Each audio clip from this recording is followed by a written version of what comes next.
अब हम स्टार्ट करते हैं अपने क्वेश्चन बैंक को, जो कि है फाइनेंस फॉर एवरीवन।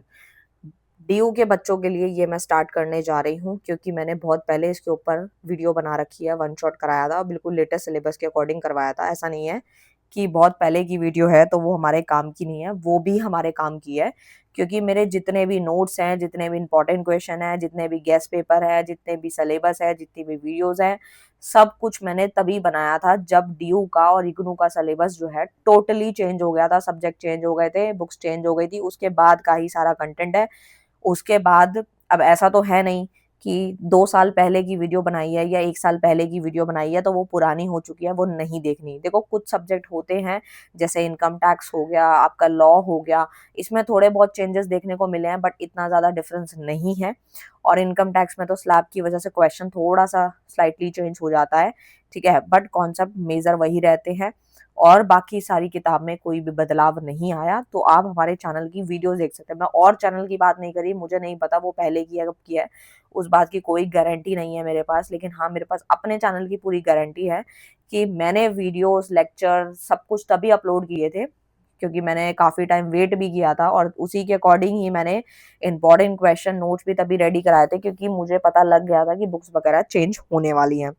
तो ये जो डाउट था ना, ये बहुत बच्चों का डाउट था, वो क्लियर हो चुका होगा। तो आप स्टार्ट करते हैं, टाइम बहुत ही लिमिटेड है हमारे पास। अगर आपको कनेक्ट होना है हमारे साथ टेलीग्राम, मेल, फेसबुक पे, तो सब कुछ इन्फॉर्मेशन दे रखी है, व्हाट्सएप नंबर भी है, आप यहाँ पे हमारे साथ कनेक्ट हो सकते हैं। और ये पीडीएफ चाहिए तो आप ले सकते हो। तो स्टार्ट करते हैं। ये कुछ लिमिटेड से क्वेश्चन मैं लेकर आई हूँ। टोटल क्वेश्चन रहेंगे 14th क्वेश्चन रहेंगे, और ये सारे ही जबरदस्त इंपॉर्टेंट है। लेकिन आपको लगता है कि 14 ज्यादा है, तो इनमें से कोई भी 4 या 5 आपकी इच्छा के मुताबिक आप करके जा सकते हो। तो जिनको सिर्फ पास होना है वो 4-5 क्वेश्चन कर लेना, लेकिन वो अच्छे से करना। ऐसा नहीं कि आपने 4-5 क्वेश्चन किए वो भी आधे अधूरे, वो काम नहीं करना, ठीक है? तो सबसे पहले क्वेश्चन से अब हम स्टार्ट करते हैं। सबसे पहला क्वेश्चन आता है फाइनेंशियल लिटरेसी का। स्कोप क्या है, इंपॉर्टेंस क्या है? तो देखो भाई, ये जो सब्जेक्ट का नाम है, पहले इस पे थोड़ा जोर डालती हूँ मैं, क्योंकि मेरा पढ़ाने का तरीका, आप लोगों को पता होगा कि मेरा पढ़ाने का तरीका बहुत ही अलग है। मैं अपने अकॉर्डिंग ही चलती हूँ, और जो मेरा एक्सपीरियंस है, जो मेरा तरीका है, वो मैं अपने तरीके से चलती हूँ। तो फाइनेंस फॉर एवरीवन जो है, वो सब्जेक्ट का नाम है। तो देखो, फाइनेंस का मतलब क्या होता है? फाइनेंस का मतलब होता है पैसा, ठीक है? आप बीकॉम कर रहे हो, आप लोग कॉमर्स की पढ़ाई कर रहे हो, तो उसमें फाइनेंस वर्ड जो है वो कोई छोटा मोटा वर्ड नहीं है, वो काफी बड़ा वर्ड है। फाइनेंस छोटी मोटी बात नहीं है। पैसा जो है वो बहुत काम आने वाली चीज है। बिना पैसों के आप कोई बिजनेस नहीं कर सकते, कोई सर्विस नहीं दे सकते। इनफैक्ट आपको अगर सैलून बना के सर्विस देनी है तो भी आपको पैसा लगाना पड़ेगा। फाइनेंस पैसा चाहिए, और हर एक इंसान के लिए ज़रूरी है। तभी बुक का, किताब का नाम जो है ना, वो फाइनेंस फॉर एवरीवन इसलिए दिया गया कि सबके लिए पैसा कितना ज़रूरी हो सकता है और कहाँ-कहाँ पे पैसा यूज़ होता है, वो हम सब पढ़ने वाले हैं। कि अगर पैसा है तो हम सेफ हैं, और पैसा नहीं है तो कितनी दुविधाएँ हैं। तो हर एक चीज़ के बारे में इसमें चीज़ें पढ़ने वाले हैं। मेजर तो हम यही पढ़ने वाले हैं कि फाइनेंस होता क्या है, फाइनेंशियल लिटरेसी क्या होती है, एंड बैंक में, पोस्ट ऑफिस में किस तरीके से हम अपने पैसों को बढ़ा सकते हैं, कैसे उससे सिक्योर फील कर सकते हैं, ये सारे पॉइंट्स आते हैं। तो सबसे पहला क्वेश्चन है financial literacy scope and importance. Financial literacy refers to the ability to understand and effectively manage personal finances including budgeting, saving, investing, handling money wisely। आपको ऐसा नहीं है कि आपकी जेब में 10,000 रुपए पड़े हैं, उससे आप पूरी जिंदगी सरवाइव कर लोगे, नॉट पॉसिबल। और ऐसा भी नहीं है कि आप उस 10,000 को अपनी तिजोरी के अंदर रख लो और 1 रुपए भी खर्च ना करो 10 साल तक, तो वो भी पॉसिबल नहीं है। क्योंकि हमारे घर में अगर हम देखते हैं, अब मैं एक छोट घर से एग्जांपल क्यों स्टार्ट करा मैंने, क्योंकि आप लोग जो हो, मैं ये मान के चलती हूँ कि अभी आप कुछ नहीं कर रहे, अभी सिर्फ आप पढ़ाई कर रहे हो और अपने पेरेंट्स पे या फैमिली पे डिपेंड हो अपने पॉकेट मनी को लेके, ठीक है? ऐसा मैं एज्यूम कर रही हूँ। आप अगर जॉब कर रहे हो तो बहुत अच्छी बात है, बहुत सारे बच्चे तो अभी कर ही लेते हैं। 12th कंप्लीट होते ही जो ग्रेजुएशन कर रहे हैं, कहीं ना कहीं जॉब कर ही रहे हैं, स्कूल में, कोई कहीं कॉलेज में, कहीं ना कहीं कर ही रहे हैं। ये बहुत अच्छी बात है कि आप अभी से मेहनत कर रहे हो, अभी से चीजों को समझ रहे हो, वो पॉइंट एक अलग है। बट मैं अज्यूम करके चल रही हूँ कि आप अपने पेरेंट्स पे डिपेंड है। तो आप सोचो कि जब आपको कोई चीज की जरूरत पड़ती है, लाइक एक साबुन का मैं एग्जांपल लेती हूँ। अब एक साबुन लेकर आए, क्या उसको पूरा परिवार जो है यूज कर रहा है? नहीं, हर किसी का सोप अलग अलग है। 10 दिन चलेगा, वो खत्म हो जाएगा, वो चल रहा है तो कोई दूसरी आइटम खत्म हो जाएगी, वो खत्म होगी तो कोई तीसरी। मतलब ये चीज जो है ना, ये नीड्स जो है ना वो बढ़ती ही जा रही है, जिसकी वजह से हमारे जो कैपिटल है वो कम पड़ने लग जाती है। ठीक है, समझ रहे हो मेरा पॉइंट? तो हमें चीजों को मैनेज करना है। ठीक है, तो यानी कि हमने ये समझा, जब हम अपने घर में रहते हैं हमें चीजों की जरूरत पड़ती है, तो ऐसे ही जब फर्म चल रही है, उसमें कच्चा माल आ रहा है, काफी सारी चीजें आ रही हैं, तो पैसे की नीड कितनी ज्यादा होगी,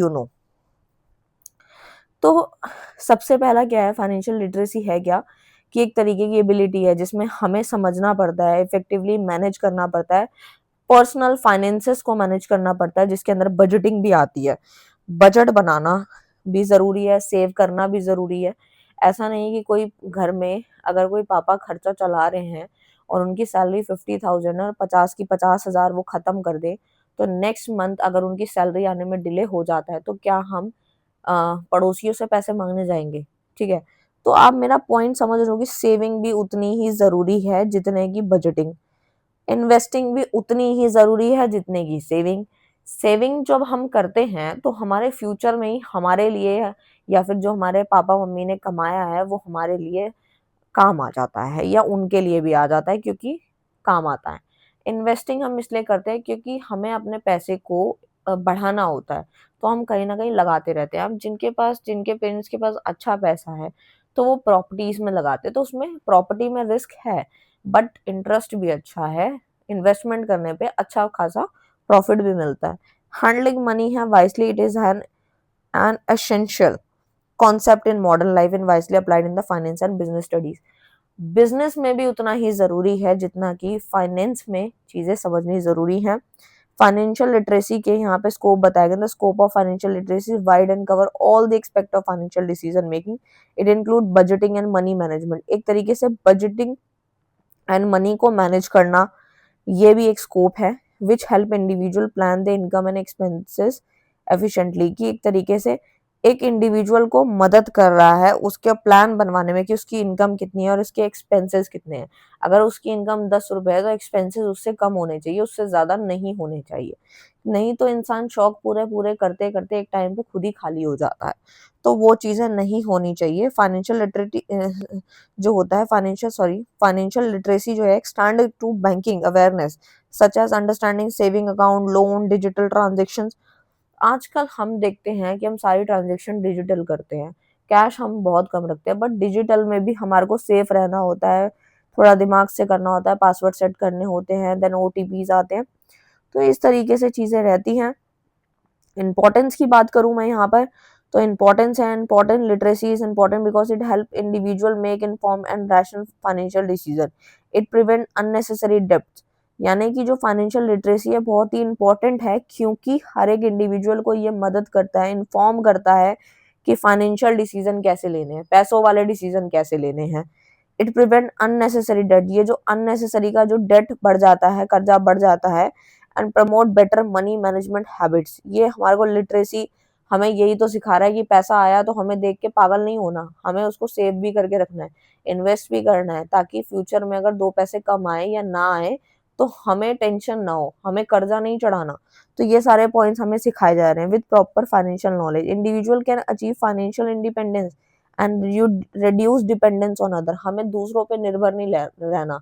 एक बार अगर हमारी मांगने की लत लग जाती है तो हम बार बार पैसे मांगते चले जाते हैं और फिर हमारी खुद के कमाने की हिम्मत खत्म हो जाती है, क्योंकि हम दूसरों पर डिपेंड हो जाते हैं। Financial literacy help in the managing risk through insurance and emergency planning.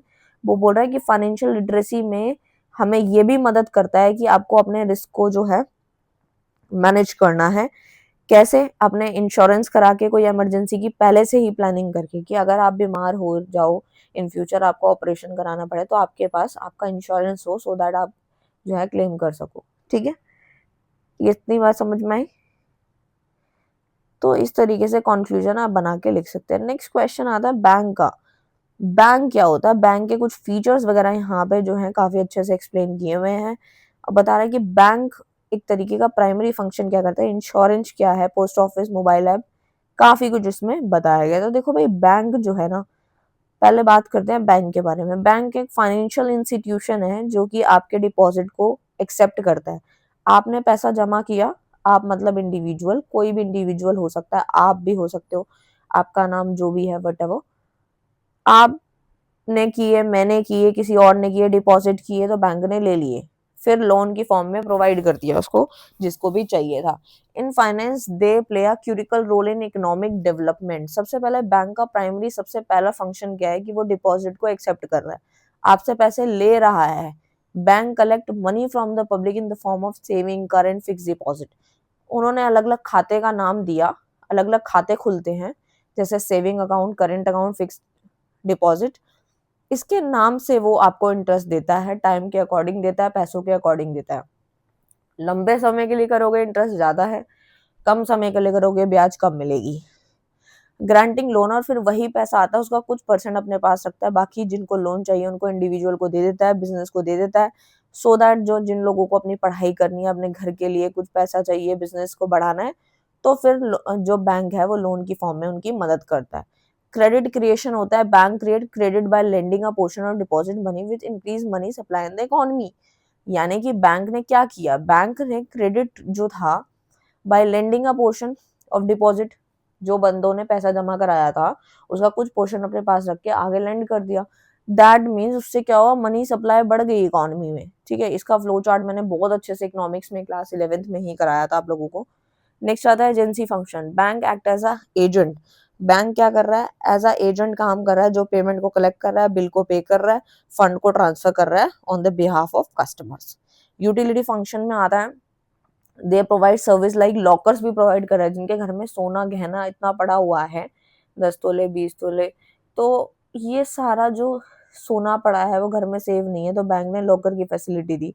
Another कोई डॉक्यूमेंट के लिए दिया। Online banking, ATM facility, foreign exchange services भी उन्होंने प्रोवाइड करी। नेक्स्ट आता है टॉपिक इंश्योरेंस। क्या होता है इंश्योरेंस? एक तरीके का कॉन्ट्रैक्ट है जो प्रोवाइड कराता है, फाइनेंशियल प्रोटेक्शन देता है अगेंस्ट रिस्क और लॉस, कि आपका पैसा जो है वो, या आपको अगर इन फ्यूचर किसी चीज का रिस्क है या नुकसान है तो उसका पहले ही फाइनेंशियल प्रोटेक्शन देना शुरू कर देता है, जिसको हम इंश्योरेंस कहते हैं।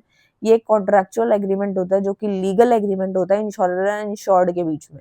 रिस्क कवरेज तो रहती है, जैसे कि एक्सीडेंट का होना, डेथ का होना, डैमेज का होना, तो ये सारी चीजें हम इंश्योरेंस करा के उससे क्लेम कर सकते हैं। प्रीमियम पेमेंट भी रहती है, फिक्स अमाउंट हमें पे करना होता है, और फिर जब हमारे को कोई ऑपरेशन कराना है या डेथ का कोई इंश्योरेंस है तो वो हम ले सकते हैं। कंपनसेशन प्रिंसिपल आता है, लॉस इज कंपनसेटेड फाइनेंशियली। ठीक है, नेक्स्ट आता है large number of insured person, risk is spread among many individuals. ठीक है, तो जो रिस्क है वो स्प्रेड हो जाता है मैनी इंडिविजुअल्स के बीचों बीच। इंश्योरेंस के कुछ फायदे हैं, जी हाँ बिल्कुल हैं।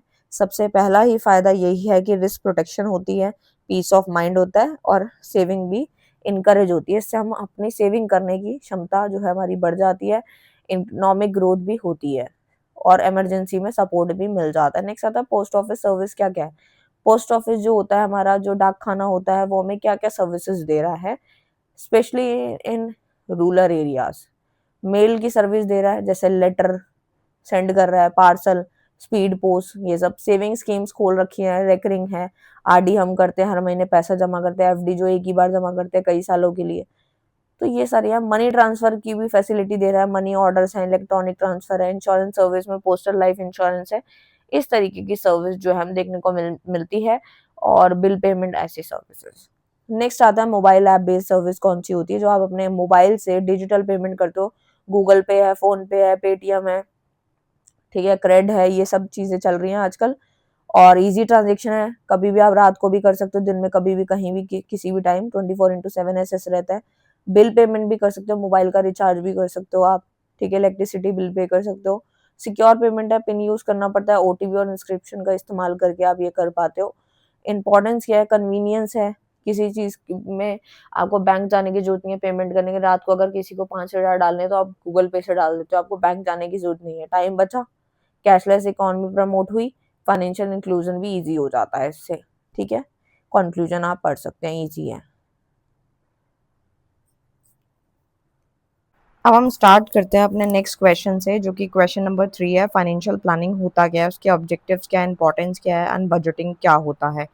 तो सबसे पहले देखो फाइनेंशियल प्लानिंग की एक डेफिनेशन है जो कि यहाँ पे एक्सप्लेन करी गई है। Financial planning is the process of setting financial goals and preparing strategies. यानी फाइनेंशियल प्लानिंग एक ऐसा प्रोसेस है जिसमें फाइनेंशियल गोल को सेट करा जाता है, सेट किया जाता है, और जो स्ट्रैटेजीज हैं वो प्रिपेयर की जाती हैं।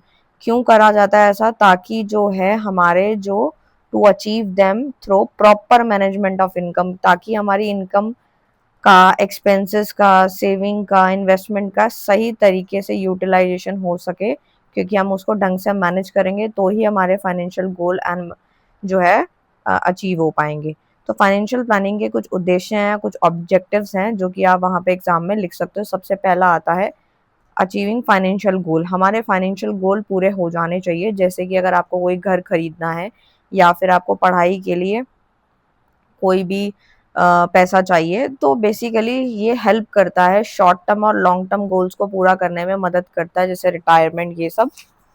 तो कौन? फाइनेंशियल प्लानिंग की अगर आप सही ढंग से प्लान करोगे, ठीक है, तो आपका जो है हर चीज़ में जो है चीज़ें समझ में आती रहेंगी और एजुकेशन में हेल्प होगी। एंड जैसे आपको घर खरीदना है, रिटायरमेंट, हर चीज़ में पैसा सही टाइम पे काम आएगा।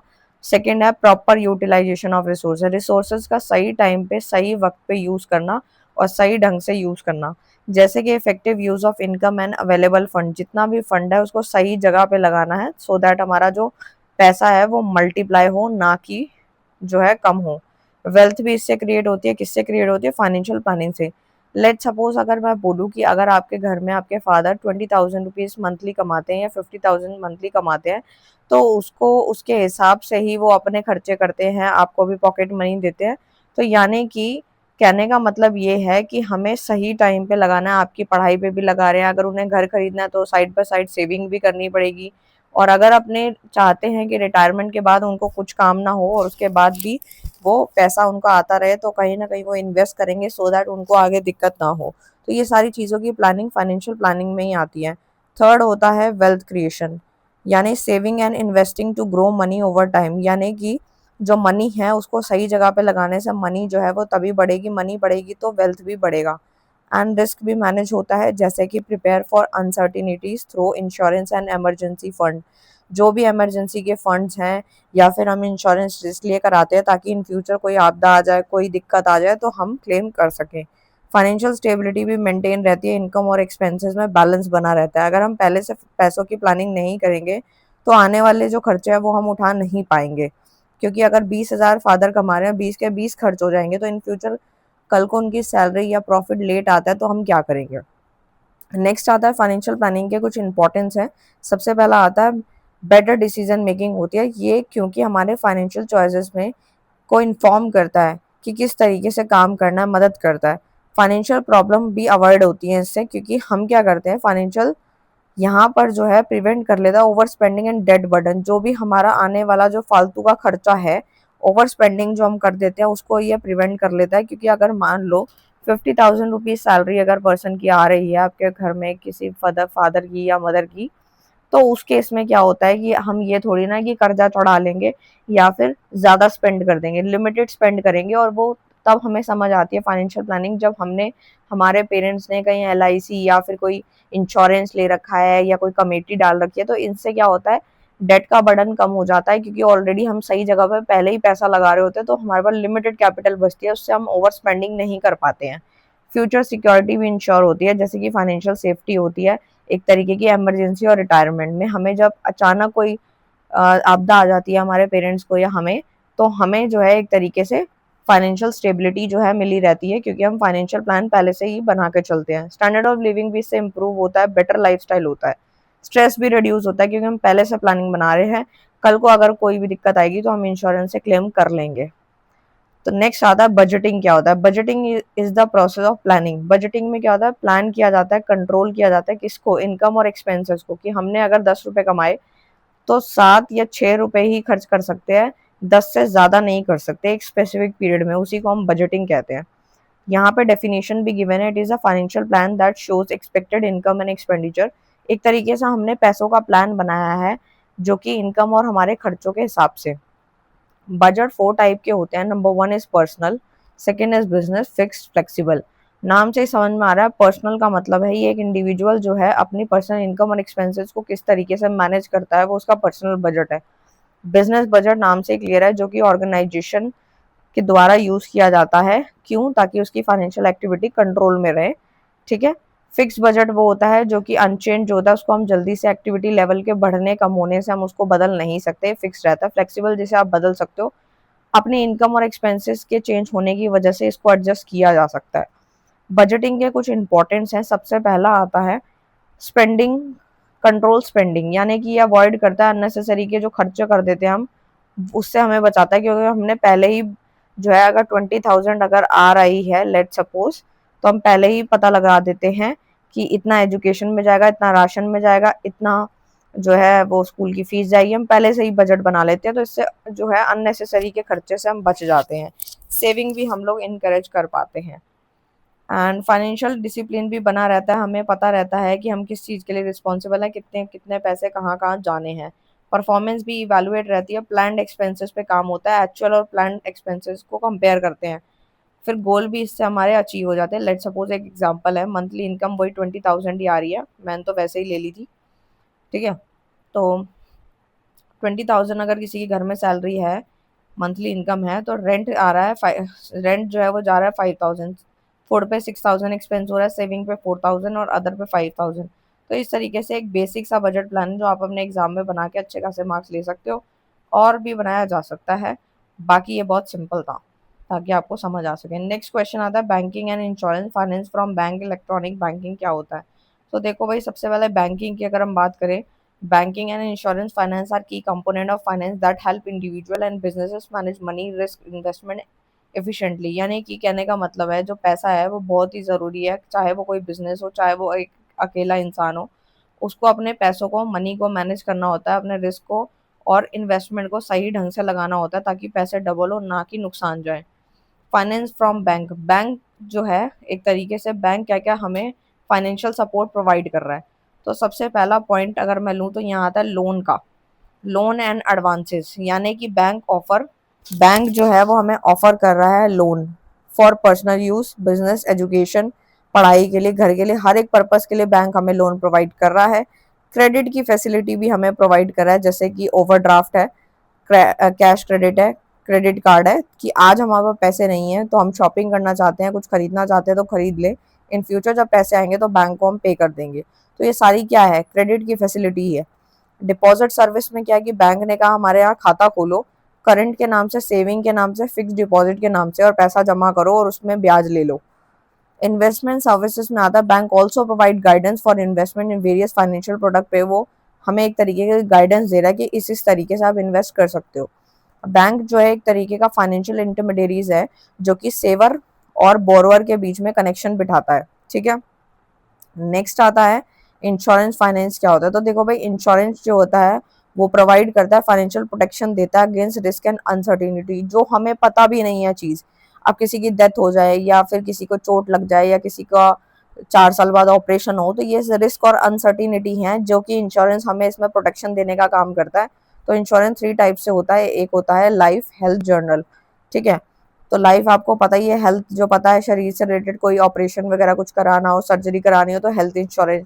लाइफ इंश्योरेंस आपको पता ही होगा। जनरल इंश्योरेंस में व्हीकल, प्रॉपर्टी, इन सब के इंश्योरेंस लिए जाते हैं ताकि व्हीकल कोई चोरी हो जाए, कोई बाइक गाड़ी कुछ चोरी हो जाए तो उसका क्लेम ले सके हम। रोल इन फाइनेंस क्या है, तो बेसिकली ये कंपनसेशन देता है जब आपको नुकसान होता है। कौन? आपका इंश्योरेंस। फिर दूसरा क्या इंश्योरेंस कंपनी देती है, इनकरेज सेविंग एंड इन्वेस्टमेंट को भी ये बढ़ावा देता है और फाइनेंशियल रिस्क भी इससे कम हो जाता है, क्योंकि हमने पहले ही इंश्योरेंस ले लिया, इन फ्यूचर कोई आपदा आएगी तो हम सेव हैं। बैंकिंग सर्विसेज में क्या आता है, सबसे पहला आता है कि ये चेक को कलेक्ट करता है, बिल्स को भी, इंश्योरेंस प्रीमियम की पेमेंट करता है, टैक्सेस को भी देखता है। कौन?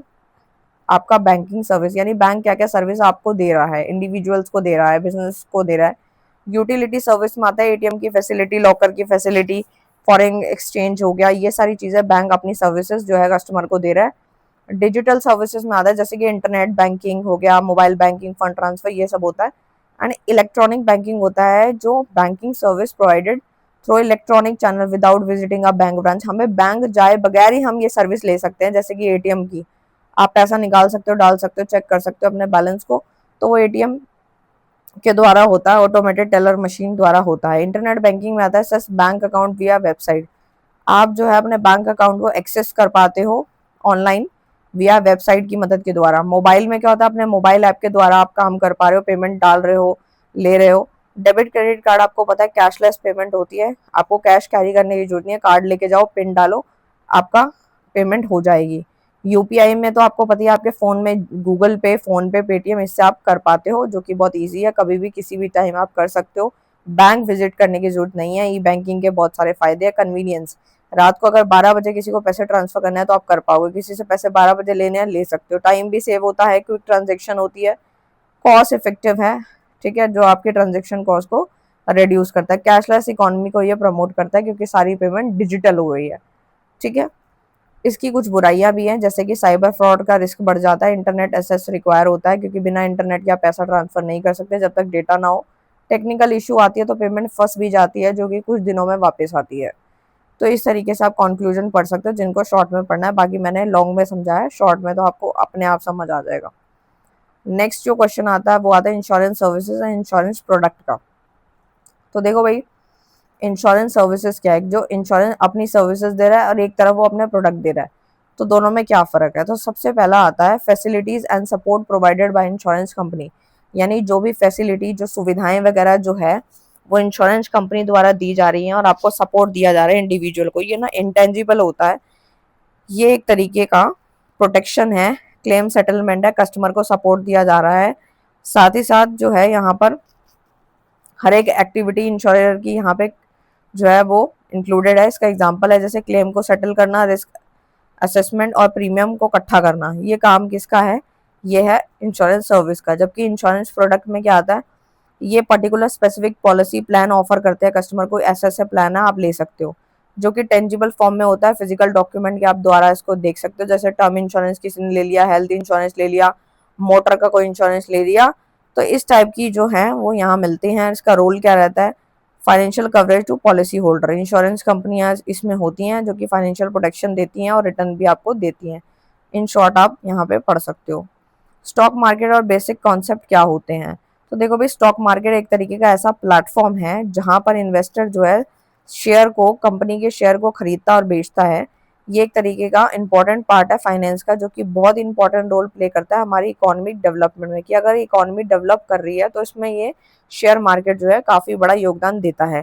स्टॉक मार्केट एक ऐसी मार्केट प्लेस है जहाँ पे सिक्योरिटीज होती है, जैसे शेयर भी होता है, बॉन्ड भी होता है, डेरिवेटिव भी होते हैं, जो कि ट्रेड किए जाते हैं बायर एंड सेलर के बीच में। इंडिया के अंदर मेजर स्टॉक एक्सचेंज दो ही हैं, एक तो बॉम्बे स्टॉक एक्सचेंज है और एक national stock exchange of India है, जिसे हम इन शॉर्ट BSE NSE भी कहते हैं। स्टॉक मार्केट के कुछ बेसिक कॉन्सेप्ट है। शेयर आपको पता ही होगा क्या होता है। शेयर एक तरीके का रिप्रेजेंट करता है कंपनी के मालिक का अधिकार दिखाता है। व्हेन यू बाय शेयर, अगर आपने भी किसी कंपनी के शेयर खरीदे हैं तो you become a part of owner, आप उस कंपनी के मालिक का एक हिस्सा बन जाते हो। पूरे मालिक नहीं बनते, बस आप एक कंपनी का एक छोटा सा हिस्सा, जितने आप शेयर करोगे उस ओनर में आपका एक पार्ट बन जाता है, कि आप उसके कंपनी के ओनर कहलाने लगते हो। शेयर होल्डर में आता है person who own share in the company. Share holder वही जिसने की कंपनी के शेयर खरीदे हैं, उसे हम शेयर होल्डर का नाम देते हैं। स्टॉक एक्सचेंज मैंने अभी बताया। बुल और बियर मार्केट क्या होती है, आपने इंस्टाग्राम पे बहुत सारी वीडियोस देखी होंगी, उसके अंदर आपने साइन भी देखे होंगे। बुल मार्केट मतलब प्राइस अप जा रहा है, प्राइस नीचे जा रहा है, तो बियर मार्केट है, ठीक है। डिविडेंड क्या होता है, जैसे कि मान लो शेयर पे जो प्रॉफिट मिलता है उसी को हमने डिविडेंड का नाम दिया है शेयर के अंदर, शेयर मार्केट के अंदर। कैपिटल गेन क्या होता है, profit earn by selling share at the higher price than purchase price, कि जब कोई शेयर बिकता है, जितना हायर प्राइस होता है share at the higher price than purchase price, यानी कैपिटल गेन कब होगा, जितने में खरीदा उससे ज्यादा बेचा तो कैपिटल गेन है, ठीक है। इंडेक्स में आता है सेंसेक्स और निफ्टी निफ्टी 50, आपने देखा होगा जब भी आप जो भी पैसे लगाते हैं। आईपीओ होता है इनिशियल पब्लिक ऑफरिंग, जिसमें क्या होता है फर्स्ट टाइम एक कंपनी जब ऑफर करती है ना, शेयर करती है, एक तरीके से शेयर खरीदने के लिए आपको मौका देती है पब्लिक में, तो उसे हम आईपीओ बोलते हैं। पहले बहुत सारे निकलते थे, बट अभी रिसेंटली की बात करूं मैं तो जो काफ़ी कम लोगों के निकलते हैं। एंड ट्रेडिंग में आता है buying and selling of share in the market. Market के अंदर शेयर जो है वो खरीद और बिक रहे हैं। वो ट्रेडिंग है। डीमेट अकाउंट की मदद के द्वारा ये सारा काम होता है, जो कि इलेक्ट्रॉनिक फॉर्म में होल्ड करे जाते हैं शेयर, तो उसको हम उसी अकाउंट को डीमेट का नाम देते हैं। पहले फिजिकल फॉर्म में होता था, लेकिन अभी जो है इलेक्ट्रॉनिक फॉर्म में हमारे शेयर कितने खरीदे हैं वो हमारे डेटा को दिखाता है। जैसे ग्रो ऐप हो गया, ठीक है, एंजल वन हो गया, तो इसमें खाते खुल जाते हैं और उसके बाद आप ट्रेड कर पाते हो।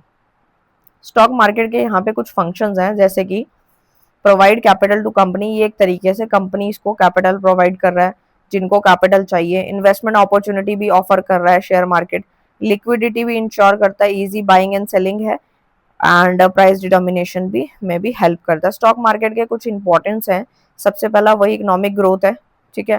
ग्रोथ जो है वो इकोनॉमिक ग्रोथ होती है, जैसे बिजनेस एक्सपेंड करना उसमें मदद करता है। वेल्थ क्रिएशन होती है, क्योंकि basically help help investor earn return, यानी कि जो इन्वेस्टर्स होते हैं उनको मदद करता है कि आप रिटर्न कमा सकते हो।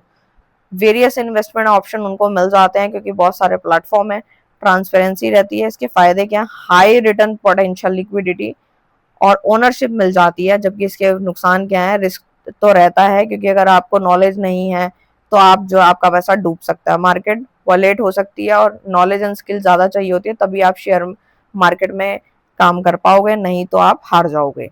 नेक्स्ट क्वेश्चन आता है गवर्नमेंट बजट का।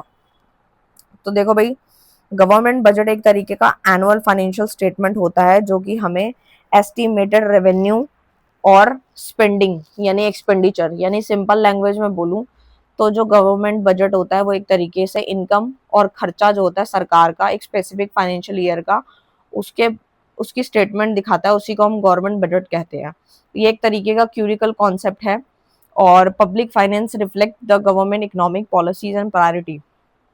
इंडिया के अंदर अगर हम बात करें तो सबसे पहले बजट जो प्रेजेंट हुआ था हर साल जो होता है बाय द फाइनेंस मिनिस्टर के द्वारा होता है, और वो भी पार्लियामेंट में होता है, ठीक है। तो गवर्नमेंट बजट जो है मेनली कंसिस्ट करता है टू कंपोनेंट पे बात करता है, एक तो रेवेन्यू और एक एक्सपेंडिचर। रेवेन्यू मतलब इनकम, एक्सपेंडिचर मतलब खर्चा। तो रेवेन्यू जो है पैसा कहाँ से आ रहा है सरकार के पास, टैक्स की फॉर्म में आ रहा है, जैसे इनकम टैक्स है, जीएसटी है। हर एक प्रोडक्ट या सर्विस आप कोई भी ले लो, आपको जीएसटी देना ही पड़ेगा। गरीब से गरीब व्यक्ति भी जीएसटी देता है दिन में, चाहे वो दूध खरीदे चाहे ब्रेड खरीदे। एंड नॉन टैक्स सोर्सेज कौन से, जैसे फीस और डिविडेंड है। एक्सपेंडिचर की बात करूँ तो include spending on public service such as education, health care, defence, infrastructure, welfare scheme. यानी कि कहने का मतलब ये है जो खर्चे हैं वो इंक्लूड करता है स्पेंडिंग ऑन पब्लिक सर्विसेज, जितने भी जो खर्चे हो रहे हैं, सरकार किस पे खर्चा कर रही है, एजुकेशन पे, हेल्थ केयर पे, डिफेंस पे, इंफ्रास्ट्रक्चर पे, इन सारी स्कीम्स पे जो भी खर्चा किया जा रहा है वो भी सरकार के द्वारा ही करा जा रहा है, क्योंकि पैसा आएगा तो ही खर्च होगा। बैलेंस बजट किसको कहते हैं, there are different type of government budget based on financial condition. Balance budget हम तब कहते हैं जब हमारी रेवेन्यू बराबर होती है एक्सपेंडिचर के, और सरप्लस कब होता है, जब रेवेन्यू एक्सीड करता है एक्सपेंडिचर के, जो कि एक स्ट्रॉन्ग फाइनेंशियल हेल्थ को दिखाता है कि आपके रेवेन्यू ज्यादा है एक्सपेंडिचर से, यानी रेवेन्यू ज्यादा खर्चे कम तो सरप्लस। और अगर खर्चे ज्यादा रेवेन्यू कम तो डेफिसिट बजट हम इसको बोलते हैं, जो कि हमारी कॉमन प्रॉब्लम है, ठीक है। एंड इस तरीके से आप इसको बना के लिख सकते हो। वैसे तो पैरा में था, पैराग्राफ में था, बाकी इन शॉर्ट जिनको लिखना वो यहाँ से यहाँ तक लिख लेना। बाकी यही था शेयर मार्केट, मैंने अभी आपको पढ़ाई दिया, वही पैराग्राफ की फॉर्म में लिखा हुआ है, सेम ही है वो। नेक्स्ट क्वेश्चन पे आते हैं, commercial bank and corporative banks क्या होते हैं। तो देखो भाई, कमर्शियल बैंक का मतलब क्या है, कमर्शियल का मतलब है bank establish to earn profit by providing financial services. यानी बैंक जो है एस्टैब्लिश हुआ है प्रॉफिट को कमाने के लिए और लोगों को फाइनेंशियल सर्विसेज देने के लिए, तो उसे हम कमर्शियल बैंक बोलेंगे। जैसे कि इसका एक एग्जांपल लेती हूँ मैं, जैसे स्टेट बैंक ऑफ इंडिया या फिर आपका एचडीएफसी बैंक, ये सब क्या है, एक तरीके की आपको प्रॉफिट कमा रहे हैं और आपको सर्विस दे रहे हैं। इनका उद्देश्य क्या है, प्रॉफिट कमाना, और इनकी ओनरशिप जो होती है बाय शेयर होल्डर होती है। फॉर्मेशन की बात करूं तो ये कंपनीज एक्ट के अकॉर्डिंग एस्टैब्लिश हुए हैं, और बैंकिंग रेगुलेशन एक्ट के अकॉर्डिंग ये जो है वो स्टार्टअप हुए हैं। एरिया ऑफ ऑपरेशन की बात करूं तो नेशनल एंड इंटरनेशनल ये चलते हैं, और जनरल पब्लिक बिजनेस इंडस्ट्री इनके कस्टमर्स हैं। प्रॉफिट भी डिस्ट्रीब्यूट होता है एज अ डिविडेंड। जबकि यहाँ पर क्या होता है, कोऑपरेटिव बैंक में क्या होता है, bank form by member to serve the mutual financial need, कि 8-10 लोग, 15-20 लोग जो हैं आपस में मेंबर बन गए हैं इसके, और वो खुद ही अपने बेनिफिट के लिए, अपने फाइनेंशियल जरूरत को पूरा करने के लिए कोऑपरेटिव बैंक खोल देते हैं। जैसे इसका एग्जाम्पल है सरस्वत कोऑपरेटिव बैंक हो गया, पंजाब स्टेट कोऑपरेटिव बैंक हो गया। इसको चलाता कौन है? इसके मेंबर चलाते हैं, मेंबर की कंट्रीब्यूशन रहती है, वही आपस में जोड़ते हैं और वही आपस में बांट लेते हैं और री इन्वेस्ट करते रहते हैं। Mainly members farmer small trader इसके अंदर आते हैं। लिमिटेड होता है, रिलीजन लोकल लेवल पे होता है, ये नेशनल और इंटरनेशनल लेवल पे नहीं होता। और ये स्टैब्लिश हुआ था under the corporative society act, और ये इसके अंदर जो कस्टमर होते हैं वही इनके मेंबर्स होते हैं। आई होप आपको क्लियर है। कंक्लूजन आप लिख सकते हो जिनको शॉर्ट में लिखना। नेक्स्ट आता है नेशनल बजट, वही है सेम, वही गवर्नमेंट बजट को एक्सप्लेन कर रखा है, ठीक है। नेक्स्ट क्वेश्चन आता है इंश्योरेंस क्या होता है और उसके कैरेक्टरिस्टिक क्या है। तो देखो भाई, इंश्योरेंस अभी मैंने आप लोगों को काफी डिटेल में समझाया है। इंश्योरेंस एक तरीके का फाइनेंशियल अरेंजमेंट है that provide protection against potential risk and uncertainties, कि जो अनसर्टिनिटी इन फ्यूचर आ सकती हैं, जो रिस्क या जो आपदा या दिक्कतें आ सकती हैं, उसके लिए हम इंश्योरेंस खरीदते हैं। एक तरीके का कॉन्ट्रैक्ट है ये इंश्योर्ड एंड इंश्योरर का बीच का।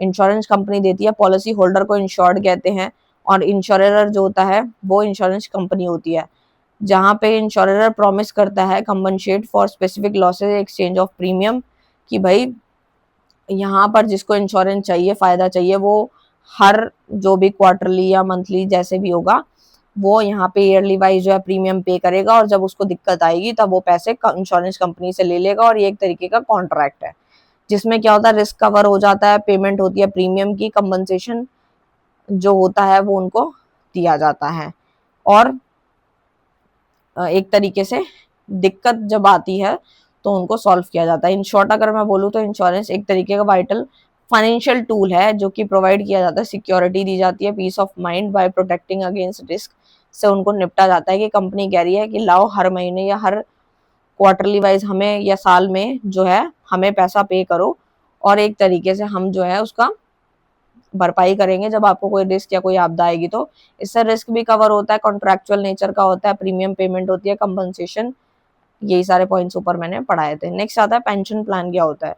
पेंशन प्लान एक तरीके का डिटेल एक्सप्लेनेशन की बात करूँ तो पेंशन प्लान एक तरीके का फाइनेंशियल अरेंजमेंट है जो कि मदद करता है हर एक इंडिविजुअल की, उसको पैसे कैसे सेव करने हैं, कैसे इन्वेस्ट करने हैं पूरे वर्किंग ईयर के अंदर जितने टाइम में उसने काम किया है। तो एक तरीके से receive are regular income after retirement, की एक तरीके से आपको रेगुलर इनकम आएगी। कई बार क्या होता है, जिनकी गवर्नमेंट जॉब नहीं होती वो पहले से पैसा जोड़ रहे होते हैं, और प्राइवेट जॉब होती है, प्राइवेट कर्मचारी होते हैं, और उसके बाद जब वो रिटायर होंगे तो उनको पैसा मिलेगा। तो ये पेंशन प्लान है। तो बेसिकली पेंशन प्लान वर्क करता है प्रिंसिपल और long term saving and investment के लिए ड्यूरिंग द अर्निंग पीरियड। जब आप कमा रहे हो तब आप रेगुलरली, मंथली, क्वार्टरली, ईयरली एक तरीके से फिक्स अमाउंट कंट्रीब्यूट कर रहे हो, और जब आपको चाहिए, जब आपका बुढ़ापा है तो आपको वो मिल जाए एज अ पेंशन की फॉर्म में पैसा। तो एक तरीके की रेगुलर इनकम ही हो जाती है, लमसम प्लस पीरियोडिक पेमेंट आपको मिलती है। A defined benefit plan provide a fix pension based on salary year of the service. और जिनकी सरकारी नौकरी है उनको भी ये बेनिफिट तो मिलता ही है, आपको पता ही है, और उनको पेंशन मिलती है उनकी सैलरी के अकॉर्डिंग और कितने साल उन्होंने काम किया। तो इंडिया के अंदर पॉपुलर पेंशन स्कीम है कुछ, जैसे कि national pension scheme and the Atal pension Yojana, which are design to encourage retirement saving among citizens. Pension plan जो एक सर्वल इंपॉर्टेंट फीचर है, रेगुलर इनकम आफ्टर रिटायरमेंट है, ठीक है। स्टैंडर्ड ऑफ लिविंग भी इससे बेटर होता है, हर एक इंडिविजुअल को मदद मिलती है, टैक्स बेनिफिट होता है, और काफी सारे पॉइंट्स आप यहाँ पे बना के लिख सकते हो। इंपॉर्टेंस क्या है पेंशन प्लान की, तो फाइनेंशियल इंडिपेंडेंस रहती है, सिक्योरिटी रहती है एक तरीके की ओल्ड एज में भी, कि हाँ भाई हमारी फिक्स इनकम आ रही है, हमें कोई टेंशन नहीं है। As a people retire and the regular income stop, a pension plan ensure a steady flow of income to meet daily expenses. कि एक तरीके से क्या होता है कि हमने पहले पैसा जोड़ा और आज उसका हम बेनिफिट उठा रहे हैं, और जो हमारी रेगुलर इनकम जो स्टॉप हो गई है उससे हमारी जो पेंशन प्लान से हमारी जो रेगुलर इनकम है वो हमें वैसी की वैसी लगेगी, हमें दिक्कत नहीं आएगी। ठीक है, तो आप ये इस तरीके से जो है बना के लिख सकते हैं। नेक्स्ट जो है वो एनएसई है, जो कि मैंने आपको ऊपर बताया था, वो यहाँ पे थोड़ा डिटेल में है। National stock exchange of India एक तरीके का लीडिंग स्टॉक एक्सचेंज है इन इंडिया। ये बहुत ही इंपॉर्टेंट रोल प्ले करता है हमारी कंट्री के अंदर financial system by providing a platform. एक तरीके का प्लेटफॉर्म है जो कि शेयर, बॉन्ड, डेरिवेटिव खरीदना और बेचने का काम इसके अंदर रहता है। और ये स्टैब्लिश हुआ था 1992 में, स्टार्टेड ऑपरेशन 1994 में स्टार्ट हो गया, स्टैब्लिश 1992 में हुआ था। First stock exchange in India to introduce fully electronic trading, replacing the traditional open system, इसने पूरे तरीके से ट्रेडिशनल सिस्टम को बंद करके इलेक्ट्रॉनिक फॉर्म में ये आ चुका है और ये लार्जेस्ट स्टॉक एक्सचेंज है पूरे वर्ल्ड के अंदर in terms of trading volume. इसके अंदर जो है इसका मेन फंक्शन जो है वो यही है कि regulate regulated and organise market place for investor and companies, कि जो लोग भी इन्वेस्ट कर रहे हैं, जो कंपनीज हैं, वो एक तरीके से रेगुलेट कर पाए, ठीक है, और साथ ही साथ मार्केट प्लेस को भी ऑर्गेनाइज कर पाए। It allow companies to raise capital, ये कंपनी को अलाउ कर रहा है कि तुम कैपिटल रेज करो, अपनी कंपनी के शेयर इशू करो जनता को, ताकि इन्वेस्टर जो है समान समान का मतलब है कि शेयर खरीदें और बेचें आसानी से। एनएसई इंश्योर करता है fair trading practices to protect interest of investor through strict rules and regulation. उसने अपने कुछ स्ट्रिक्ट रूल्स एंड रेगुलेशन भी बनाए हैं ताकि कस्टमर सेफ रहे और टाइमली पैसा लगा सके बिना किसी टेंशन के। One of the key feature इसकी बात करूं तो मैं, एनएसई जो है एक benchmark index called the Nifty 50 which represent the performance of top 50 company listed on the exchange. ये एक तरीके से ये दर्शाता है कि जो 50 कंपनी जो अच्छी परफॉर्मेंस दे रही हैं उसको लिस्ट किया जाए, ठीक है, ताकि आप उनके शेयर बाय कर पाओ। तो equity market, share derivative, future and option, debt market, currency trading also provide advanced technology system that allow investor to trade online through the broker, making accessible from anywhere। आप कहीं भी चले जाओ तो भी आप कर पाओगे। आपको अगर कुछ करना है तो आप ब्रोकर की मदद भी यहाँ पे ले सकते हैं। The importance of NSE lies in the contribution to economic development and capital formation। इससे कैपिटल जो है वो फॉर्मेशन होती है और जो कि सेविंग को मोबिलाइज करती है, प्रोडक्टिव इन्वेस्टमेंट होती है, liquidity to investors, ensure transparency, और बिल्कुल सही तरीके से काम हो जाता है। बाकी कंक्लूजन आप बना के वही लिख सकते हो, शॉर्ट में दे रखा है। नेक्स्ट आता है फाइनेंशियल की सर्विसेज कौन कौन सी हैं, तो ये हमारा लास्ट ही क्वेश्चन है, उसके बाद ये समाप्त हो जाएगा। तो देखो भाई, सबसे पहली बात आती है फाइनेंशियल स्किल्स क्या होती है। तो फाइनेंशियल स्किल्स जो होती है refers to the ability and knowledge required to manage money, कि हमारे पास वो क्षमता, वो एबिलिटी, वो नॉलेज, वो ज्ञान होना चाहिए ताकि हम अपने पैसे को मैनेज कर पाए इफेक्टिवली तरीके से। Make inform financial decision and achieve goals, ताकि हम अपने डिसीजन भी सही टाइम पे ले सके और अपने गोल्स को पूरा कर पाए, और ताकि जो हमारे एवरीडे के जो लाइफ के जो भी चीज़ें हैं वो मैनेज रहे। Financial skill begin with budgeting, जो हमारी फाइनेंशियल स्किल है वो सबसे पहले बजटिंग से स्टार्ट होती है कि आप बजट बनाओ। जब भी हमारे घर में कोई शादी या कोई भी फंक्शन होता है, हम सबसे पहले क्या करते हैं, बजट बनाते हैं। तो सोचो, जब एक फंक्शन के लिए बजट बना रहे हैं, तो अगर घर में 5 लोग का खर्चा चलाना है तो उसके लिए बजट बनाना कितना ज़रूरी है। सो यहाँ पर जो है, a person with good financial skill can track spending, avoid unnecessary expenses, maintain a balance between income and expenditure. यानी कि जो एक पर्सन है जिसको अच्छी नॉलेज है, वो एक तरीके का फाइनेंशियल स्किल अगर उसके पास अच्छी है, तो सबसे पहले वो अपनी स्पेंडिंग को ट्रैक करेगा, अननेसेसरी के खर्चे को बंद करेगा और इनकम एक्सपेंडिचर के अंदर बैलेंस बनाएगा। This help in the preventing, इसकी वजह से होता क्या है, इस बजट बनाने की वजह से क्या होता है, फाइनेंशियल प्रॉब्लम और स्टेबिलिटी मेंटेन होती है। साथ ही साथ हमारे सेविंग की आदत पड़ती है, हम इन्वेस्ट करते हैं और उससे हमारे फ्यूचर इनकम जो है, फ्यूचर का जो नीड्स है वो पूरी होती हैं और हम अपनी मनी को भी ग्रो कर पाते हैं। जैसे कि हम पैसा कहाँ कहाँ लगा सकते हैं, स्टॉक में, म्यूचुअल फंड में, फिक्स डिपॉजिट में। इससे हमारे पैसे बढ़ेंगे घटेंगे नहीं। डेट मैनेजमेंट, मतलब डेट का मतलब है जो आपका कर्जा है उसको कैसे मैनेज करोगे एक तरीके से।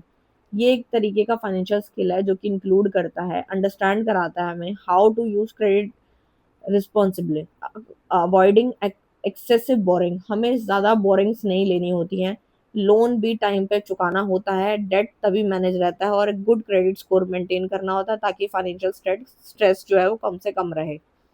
Financial skill also include, financial skill के अंदर ये भी आता है कि आपने बैंकिंग और डिजिटल लिटरेसी, जैसे कि कोई बैंक अकाउंट है, ATM, online banking, mobile app, with the growth of digital finance, knowing how to use this tool safely and efficiently has become very important। अब फाइनेंशियल स्किल में ये भी आता है कि आपको किस तरीके से ऐप यूज करना है एंड किस तरीके से आपको जो है अपने टूल को इस्तेमाल करना है, ताकि जो आप अपने पैसों को सही तरीके से यूटिलाइज कर पाओ, ताकि आपके पैसे डूबे नहीं, ना ही वेस्ट जाए। अनदर की एक्सपेक्ट है financial planning which involve setting goals, आपको गोल सेट करना है कि हाँ भाई, अभी खर्चा नहीं करना, अभी पैसे जोड़ने हैं, आपको घर खरीदना है या फिर एजुकेशन फंडिंग करनी है या फिर रिटायरमेंट का कुछ प्लान बनाना है। इस तरीके से आप जो है एक्सपेक्टेड और अनएक्सपेक्टेड फाइनेंशियल सिचुएशंस को मान करके भी सेव कर सकते हो, जो कि आपके फ्यूचर में फ़ायदा देगा। नेक्स्ट आता है रिस्क मैनेजमेंट। इससे क्या होता है, रिस्क भी मैनेज होता है। This include understanding insurance and creating emergency fund to deal with uncertainty like illness. ये तो मैंने आपको ऊपर ही बता दिया था, समझाया था। कोई जॉब छूटना, एक्सीडेंट होना, डेथ होना, तो इससे हम पहले ही निपट सके, इसलिए हम जो है यहाँ पर फाइनेंशियल सिक्योरिटी के लिए हम पहले इंश्योरेंस ले लेते हैं, ताकि इन फ्यूचर दिक्कत आए तो हम क्लेम कर सकें। ये वही सारे पॉइंट्स हैं, बाकी कंक्लूजन इन शॉर्ट में बना के लिख सकते हो। वीडियो अच्छा लगे तो प्लीज लाइक करना। अगर आपको ये पीडीएफ चाहिए तो दिए गए नंबर पे संपर्क कर सकते हैं। Thank you.